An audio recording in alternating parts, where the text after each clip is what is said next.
Trucks are popular just about anywhere you go, but they may not be welcome in one town. The Boiling Spring Lakes Town Council will hear a proposed ordinance that would ban food trucks from setting up in town except during approved festivals.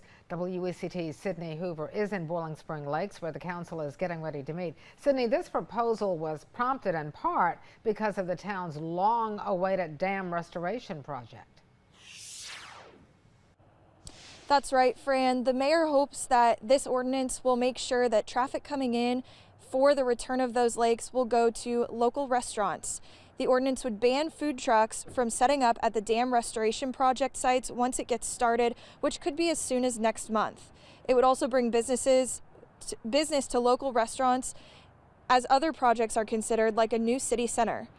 Mayor Jeff Weinkoff said his goal is to help these businesses recover from COVID, inflation, and the loss of those lakes.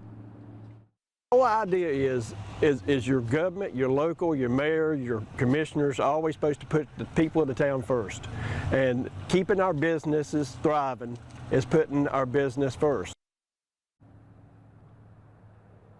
Now, no action will be taken on that item tonight. It's just up for discussion, and then it will move to the town's planning board. In Boiling Spring Lakes, Sydney Hoover, WECT News.